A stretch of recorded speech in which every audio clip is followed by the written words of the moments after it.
Hello friend, स्वागत है आपका अपने चैनल टेक डबल अड्डा पे। फ्रेंड, पिछले कुछ दिन से वीडियो नहीं आ पा रहे थे, उसके लिए सॉरी। लेकिन अब आपका ग्रुप डी का फेज़ 1 और फेज़ 2 का एग्ज़ाम हो चुका है। तो जितने भी इसमें जीएस और जीके के क्वेश्चन आ रहे हैं वो आपके आगे आने वाले शिफ्ट के लिए काफ़ी इंपॉर्टेंट है। तो आप सबको पता है, वीडियो में टाइम बर्बाद नहीं करते हैं, सिर्फ कंटेंट पे ध्यान देंगे। तो आज के वीडियो में हम आपका देखिए क्या कराएंगे। फेज़ 1 में जो 3 शिफ्ट हुए थे शुरुआत वाले, उन सबके यहाँ पे क्वेश्चन को यहाँ पे सॉल्व कराएंगे। लगभग आपका 75 से 80 क्वेश्चन यहाँ पे आपका कवर हो जाएगा आज के वीडियो में। तो इसको कम टाइम में रिवीजन के रूप में रखेंगे ताकि आपका जल्दी से रिवाइज हो। वीडियो पे अच्छा रिस्पांस मिलेगा, आगे की भी सीरीज को हम कंटिन्यू कर देंगे।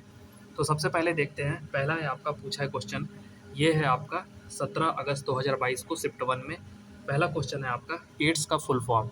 तो ये आप सभी को पता होता है, 10th के बाद से ही ये काफ़ी चर्चा में आ जाता है, HIV और एड्स। तो इसका फुल फॉर्म होता है एक्वायरल इम्यून डिफिशियंसी सिंड्रोम। फिर इसके बाद अगला क्वेश्चन आपका जियोग्राफी से है। इसमें है पेरियार नदी कहाँ से निकलती है। तो ये आपका जियोग्राफी से क्वेश्चन है। तो आपका सबसे साउथ में ये वाला स्टेट कौन सा है? केरल। यहीं पे क्या है? पेरियार नदी। इसी के बगल में क्या है? तमिलनाडु। और इसके ऊपर क्या है? कर्नाटक। यहाँ पे आंध्र प्रदेश, तेलंगाना। फिर है आपका प्रथम पंचवर्षीय योजना के समय योजना आयोग का अध्यक्ष कौन था। तो देखिए, सिंपल आपसे पूछा, योजना आयोग का अध्यक्ष कौन था। एक मिनट। तो देखिए, जो आपका योजना आयोग होता है, तो योजना आयोग अब इसका नाम क्या हो गया है? नीति आयोग। नीति आयोग अब योजना आयोग का वो ले चुका है स्थान। तो इनका कौन होता है? जो करंट में पीएम होता है, प्रधानमंत्री होता है देश का, वही इसका क्या होता है? अध्यक्ष। जैसे नीति आयोग का है आपके पीएम मोदी, और उस समय योजना आयोग के कौन थे? पंडित जवाहरलाल नेहरू। फिर है आपका अगला 2021 वर्ल्ड चैंपियनशिप कुश्ती में सिल्वर मेडल, रजत पदक किसने जीता था। तो ये आपका बेसिकली करंट अफेयर का क्वेश्चन है जो कि 2021 से पूछा था। और इस बार तो मैक्सिमम 2022 का ही करंट अफेयर आ रहा है, इक्का दुक्का कहीं कहीं 21 का भी चला आ रहा है। तो आप 2022 वाले पे ज़्यादा फोकस करिएगा। तो ये है आपकी अंशु मलिक। अंशु मलिक ने ये पदक जीता है। फिर है आपका उष्णकटिबंधीय सदाबहार वन किस जगह पर पाया जाता है। ये भी आपका देखिए, साउथ में जो विषुवत रेखा के पास ये केरल है, यहाँ पे काफ़ी बारिश भी होती है। तो यहाँ पे कैसे वन पाए जाते हैं? उष्णकटिबंधीय सदाबहार वन। तो ये है आपके 4 ऑप्शन, केरल, गुजरात, राजस्थान, उत्तर प्रदेश। इसमें से राइट कौन सा हो जाएगा? केरल। फिर है आपका अगला क्वेश्चन, जिन महिलाओं ने पढ़ाई छोड़ दी उनके लिए इंडिया और यूनेस्को ने कौन सी योजना के तहत दोबारा पढ़ाई को बढ़ावा देने के लिए एक योजना लाई है। बेसिकली आपसे पूछा गया है, इंडिया और यूनेस्को एक मिलकर प्रोग्राम चला रहे हैं ताकि जिन भी लड़कियों का एजुकेशन बीच में ही टूट गया है, ब्रेक हो गया है, उनके लिए बालिका विद्यालय खोला जाएगा और वो अपने एजुकेशन को पूरा करेंगे। इनमें से कौन सा सही है? इस क्वेश्चन में थोड़ा डाउट है। तो यहाँ पे एक ऑप्शन आपको दिया हुआ था, उष्णकटिबंधीय रेखा एक दूसरे के समांतर होती है। तो ये है आपका राइट हो जाएगा।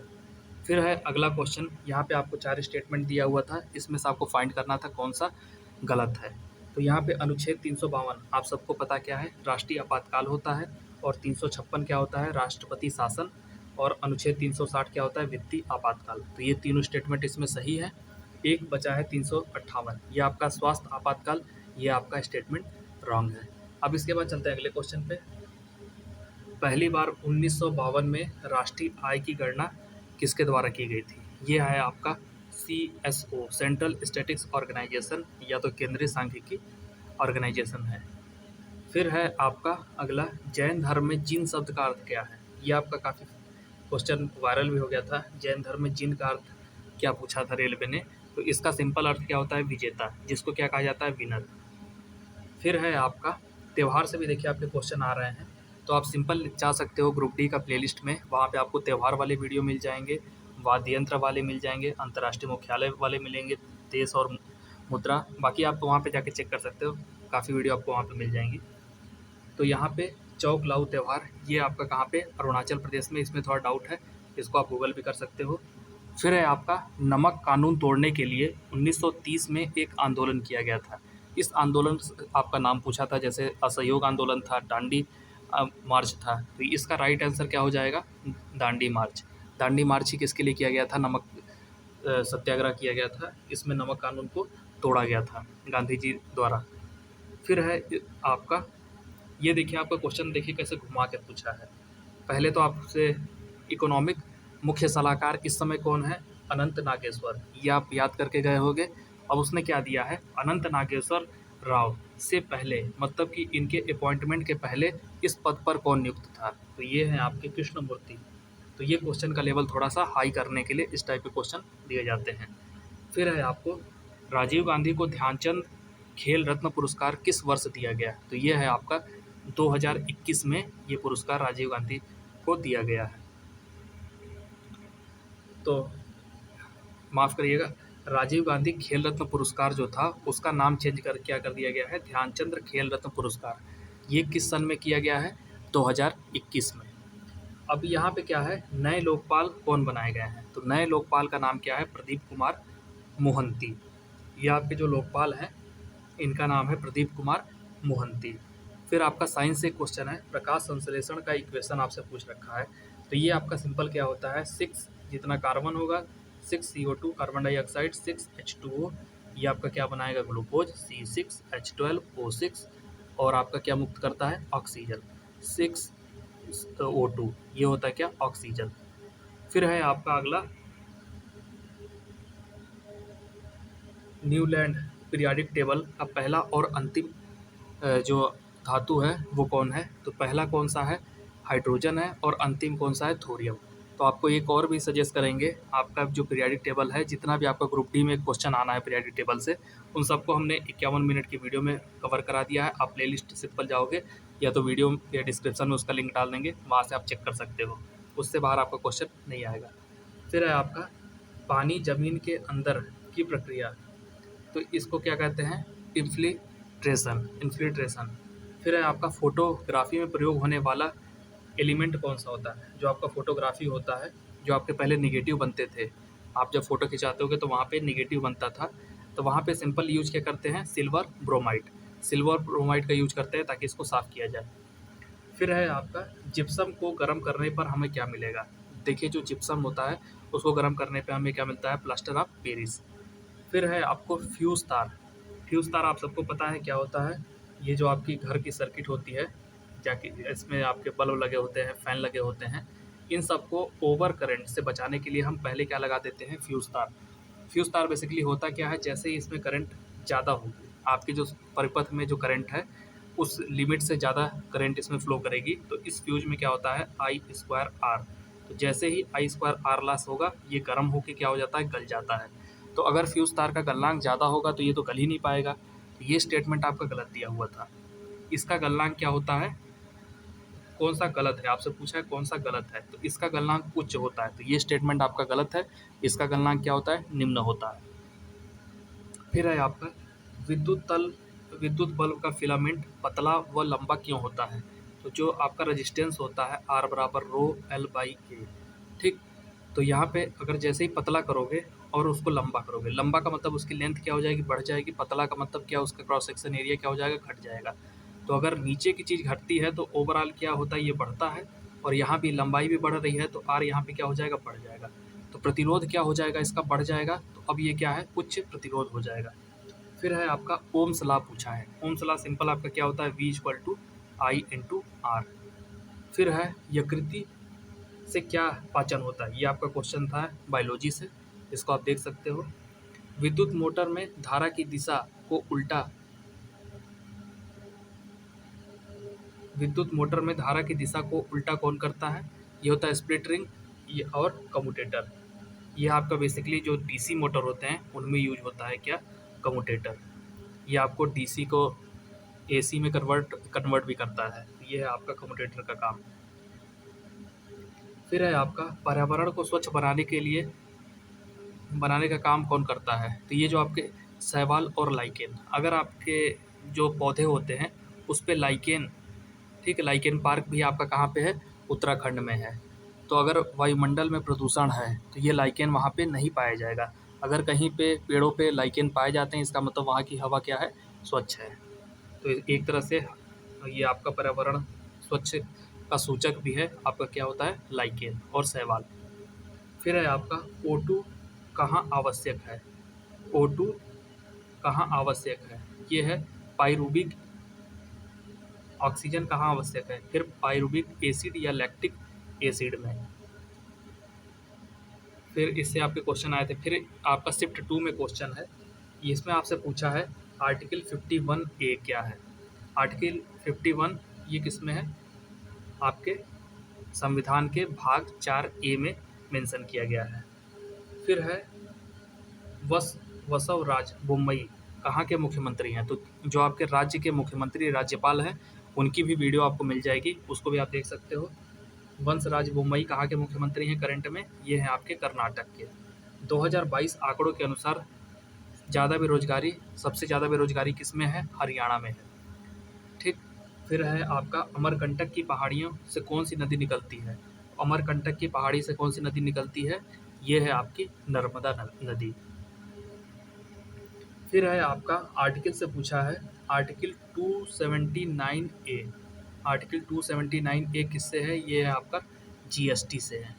आपका किससे संबंधित है आर्टिकल 279A, ये आपका जीएसटी से संबंधित है। दूषित जल जनित रोग, तो जब दूषित जल से जो आपके रोग होते हैं, जैसे आपके डायरिया हो गया, टाइफाइड हो गया, पीलिया हो गया, इनमें से जो भी आपके ऑप्शन होंगे वो आपके क्या हो जाएंगे, राइट हो जाएंगे। फिर अब चलते हैं, अगला क्वेश्चन है आपका नवरोज़ त्यौहार किस धर्म से है। तो ये है आपका पारसी धर्म से। तो हम आपको एक बार और सजेस्ट करेंगे, आप प्लेलिस्ट में जाइए, वहाँ पे काफ़ी आपको इंपॉर्टेंट वीडियो मिल जाएंगी, उनको आप एक बार चाहो तो देख सकते हो। फिर है आपका मासिन राम किस पहाड़ी पर है। तो मासिन राम आपका कहाँ पे है, मेघालय में। ये आपका पूर्वोत्तर का राज्य है, ये जो मेघालय है, बांग्लादेश और असम के आसपास ही क्या होता है, मेघालय। यहीं पे क्या होता है, मासिन राम, और यहाँ पे क्या है, खासी पहाड़ी। फिर है आपका फोकल लेंथ। फोकल लेंथ से आपका क्वेश्चन आया था, तो ये कितना होता है, r/2, रेडियस बाई 2। फिर है आपका टू रेजिस्टेंस क्या है, connected in series and current passes through. तो इसमें क्या हो जाएगा, वोल्टेज आपको पूछा था।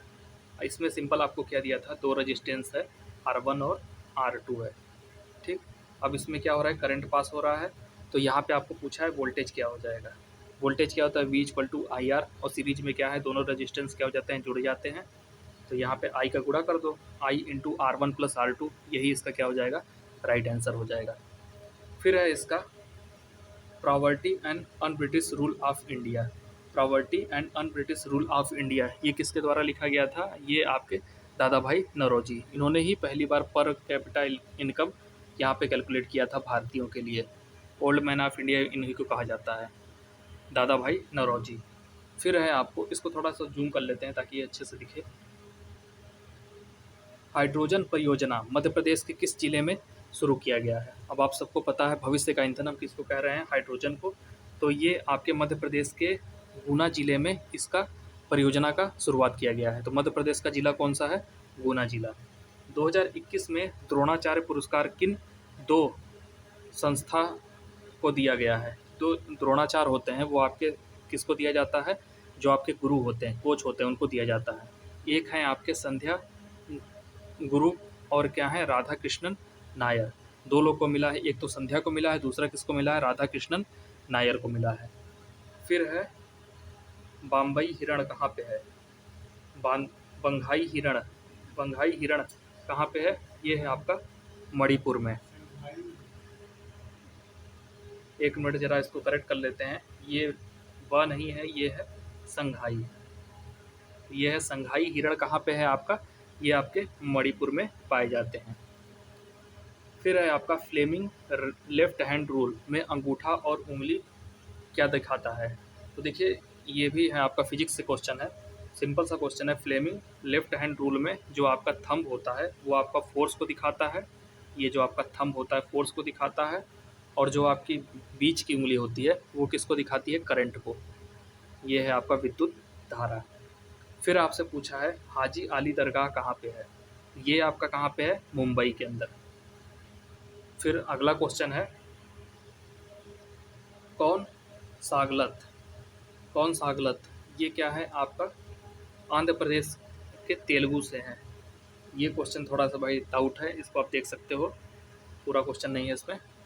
फिर है आपका पिंक प्रोटेक्शन प्रोजेक्ट किस राज्य, पिंक प्रोटेक्शन प्रोजेक्ट किस राज्य में स्टार्ट हुआ है, ये है आपका केरल में। फिर है बुझा हुआ चूना में ऑक्सीजन मिलाने पर क्या बनेगा। तो जैसे बुझा हुआ चूना होता है उसमें जैसे ही आप ऑक्सीजन मिलाओगे CaOH2, इसमें आप क्या मिला दिए हो, ऑक्सीजन। ये क्या बना जाता है, CaO, कैल्शियम ऑक्साइड बनाएगा। ठीक, कैल्शियम ऑक्साइड ही क्या कर लेता है, फॉर्म कर लेता है। फिर है आपका पौधे गैस को बदलते हैं। पौधे पौधे गैस कैसे बदलते हैं, ये है स्टोमेटा, स्टोमेटा से। फिर है आपका अगले शिफ्ट में जो क्वेश्चन आया है, जस्टिस के वेणुगोपाल का कार्यकाल बढ़ा है। तो ये आपका 2019 में, 2020, 2021 से 2022 तक। अब यहाँ पे आपका 4 ऑप्शन है, चारों में से कौन सा राइट है, तो उसको आपको टिक करना है। इसमें थोड़ा डाउट है, आप इस देख सकते हो, चारों ऑप्शन आपके सामने लिखे हुए हैं। संविधान कब लागू हुआ, तो जो आपका भारत का संविधान है ये 26 जनवरी 1950 को क्या हुआ था, लागू हो गया था। प्रधानमंत्री योजना श्रम कार्ड बनाने के लिए केंद्र सरकार कितना देती है, तो प्रधानमंत्री योजना के तहत श्रम कार्ड बनाने के लिए यहाँ पे आपका ऑप्शन दिया था 25%, 30% और 40%। तो इसमें केंद्र सरकार कितना देती है, ये आपका ऑप्शन यहाँ पे पूछ रखा था। देखिए जिसमें डाउट है उसका आंसर हम नहीं बताएंगे, जो एकदम बिल्कुल क्लियर है उसको ही बताएंगे। तो यहाँ से आप क्वेश्चन को देख सकते हो। 2011 के जनगणना के अनुसार 8.6% बोली जाने वाली भाषा कौन सी है, ये आपकी मराठी और गुजराती है। 2022 में पद्मश्री पुरस्कार किस खिलाड़ी को दिया गया है, तो जो 2022 का पद्मश्री दिया गया था उस ऑप्शन में आपका कौन सा दिया था, अवनी लखेरा। अवनी लखेरा आपका जो दिया हुआ था ये बिल्कुल राइट हो जाएगा। फिर है आपका गर्भ निरोधक गोलियां, ये आपका किसकी की ली जाती है, कहाँ से ली जाती है, तो यहाँ सिंपल पूछा था मुंह से, मुख के द्वारा ही आप क्या करते हो, इसको लेते हो। समुद्र का रंग नीला क्यों होता है, इसको कहते हैं प्रकीर्णन। प्रकीर्णन के कारण ही क्या होता है, समुद्र आपको नीला दिखता है, जिसको स्कैटरिंग कहा जाता है। सरदार सरोवर डैम, सरदार सरोवर डैम क्या है, हाइड्रो इलेक्ट्रिक प्लांट बनाया गया है। सरदार सरोवर डैम जो है उस पर क्या है, हाइड्रो इलेक्ट्रिक प्लांट बनाया गया है। फिर आपको पूछा है विद्युत का कमर्शियल यूनिट, कमर्शियल का मतलब जिस पे आप से पैसा लिया जाता है, जो आपके घर पे विद्युत का कनेक्शन लगा होता है, मीटर जो लगे होते हैं उसमें रीडिंग कैसा आता है, वो होता है किलोवाट, आप कितने घंटे के लिए जला रहे हो। ठीक, तो जैसे आपसे पूछता है एक यूनिट कितना होता है, जो आप 100 वाट का बल्ब अगर 10 घंटे जला लोगे तो आपका कितना होता है, एक यूनिट 100 वाट, 100 गुणित्ते घंटा कितना है 10, 100 गुणित्ते 10 कितना हो जाएगा, 1000 किलोवाट आवर किसके बराबर होता है, एक यूनिट के बराबर। इसको भी आप ध्यान रखिएगा। दो प्रतिरोध समान लंबाई का है और एक ही एरिया है और दूसरे का 16 गुना है, तो प्रतिरोध का अनुपात कितना हो जाएगा। एक ही एरिया है और इनका एरिया एक दूसरे का 16 गुना है, तो प्रतिरोध का अनुपात आपसे पूछा है। तो सिंपल अभी हमने आर बराबर आपको क्या बताया है, थोड़ा और आपको इस तरह बताते हैं। आर बराबर क्या होता है, रो एल बाई ए। आपसे पूछा है समान लंबाई, तो यहाँ पे आपसे पूछा है R1/R2, इसका रेशियो पूछा है। दोनों का रो क्या है, सेम है, लंबाई भी क्या है, सेम है, तो ये हो जाएगा ए। R1/R2 है तो A2 क्या हो जाएगा, A1। तो दूसरा पहले का कितना है, 16 गुना, 16 A1 क्या हो जाएगा, A1, A1 से A1 कटेगा। R1 और R2 का रेशियो क्या हो जाएगा, 16 संबंधे 1। R1 कितना हो जाएगा, 16 गुना हो जाएगा किससे, R2 से। फिर इसके बाद अगले पे आते हैं। अगला है आपका दुर्लभ रोग दिवस। दुर्लभ रोग दिवस जो है आपका कब सेलिब्रेट किया जाता है, ये सब आपका है 28 फरवरी को। ठीक, तो ये सब नए नए दिवस बन रहे हैं, नए नए दिवस को ही अब आपका TCS अपना हथियार बना रहा है। अब इसके बाद है किस पैरा एथलीट को मेजर ध्यानचंद पुरस्कार दिया गया है, तो ये हैं आपके मनीष नरवाल। मनीष नरवाल जो है पैरा एथलीट हैं, इनको क्या दिया गया है, मेजर ध्यानचंद पुरस्कार दिया गया है। फिर आपसे पूछा है सेल, आपकी एक PSU है जिसका नाम होता है स्टील अथॉरिटी ऑफ इंडिया, ये कब बनी थी, ये आपका 1973 में इसको बनाया गया था। ये आपकी पब्लिक सेक्टर इंटरप्राइजेज है। फिर है न्यूलैंड ऑकलैंड लॉ, एक जैसा गुण किसमें दिखाया गया था, ये है आपका सोडियम और लिथियम। तो आप पीरियोडिक टेबल वाला वीडियो देखो, वहाँ पे हमने बहुत अच्छे से समझाया है, न्यूलैंड वाला भी और आपके जो मॉडर्न पीरियोडिक टेबल है उसके बारे में भी। फिर है आपका पंचायती राज संशोधन। पंचायती राज संशोधन किस में है, ये आपका 73वां संशोधन है और कौन से भाग में है, किस अनुसूची में है, 9वीं में। फिर है आपका, एक मिनट इसको, प्रकाश परावर्तन में आपतित व परावर्तित कोण कितना होता है। प्रकाश जो परावर्तन होता है उसमें आपतित और परावर्तित कोण कितना होता है, वो होता है 90 डिग्री का। फिर है गार्ड सेल, पौधों में कौन सा कार्य करता है। तो ये जो गार्ड सेल होता है ये पौधों के अंदर ट्रांसपरेशन फूड फूड का करता है। जो फूड होता है, खाना बनता है, उसको क्या करता है, ट्रांसपोर्टेशन, एक जगह से दूसरी जगह तक ले जाता है। फिर है फिर है आपसे मैंगो सावर कब होता है। तो मैंगो सावर कब होता है, ये है रेनिंग विंटर। एक मिनट, ये आपका जो जो आम जो पकता है उसमें ये पहले ही मैंगो सावर होता है, आम को पकने के पहले। इसमें थोड़ा सा डाउट है, ये इसमें आपसे पूछा है किस सीजन में होता है। तो ये आपके बरसात ऋतु में ही, जब ठंडियों में तो होता नहीं है आम, तो ये आपका रेनिंग सीजन ही इसका क्या हो जाएगा, राइट आंसर हो जाएगा। फिर है ग्रुप 16 में किस तत्व का आधुनिक गुण अवरोही क्रम में है। तो यहाँ पे आपको पूछा है ग्रुप 16, जो आपका ग्रुप 16 है उसमें आपको अधात्विक गुण का आरोही क्रम आपसे पूछा है। तो सबसे पहले कौन सा हो जाएगा, ऑक्सीजन, फिर हो जाएगा सल्फर, फिर हो जाएगा सेलेनियम, फिर हो जाएगा पोलेनियम। ठीक। फिर है आपका अगला क्वेश्चन, एक उत्तल लेंस में ऑब्जेक्ट की दूरी कितनी आपको दे रखी है, 3 सेंटीमीटर, इमेज 2 सेंटीमीटर पर बनी है, तो फोकल लेंथ आपसे पूछ रखा है। सिंपल आपको क्या करना है, आपको लेंस वाला फार्मूला लगाना है, 1/f बराबर 1/v माइनस 1/u। ठीक, आप यहाँ पे रखो, डायरेक्ट आपका आंसर आ जाएगा। कौन सा मानव शरीर में पुनः उत्सर्जित कर लेता है, मानव शरीर में पुनः उत्सर्जित कौन सा हो जाएगा, तो ये हो जाएगा आपका यकृति। ठीक। तो फ्रेंड, आज की वीडियो में इतना ही करते हैं। अगर वीडियो पे अच्छा रिस्पांस मिलेगा तो आगे के जितने भी शिफ्ट वाले क्वेश्चन हैं उनको भी यहाँ पे कंटिन्यू किया जाएगा, ताकि कम समय में आपका यहाँ पे रिवीजन हो सके। सो वीडियो आपको कैसी लगी प्लीज़ कमेंट करके जरूर बताइएगा। वीडियो पसंद आए तो लाइक, और चैनल पर नए हो तो प्लीज़ सब्सक्राइब भी कर लीजिएगा। Thank you for watching this video.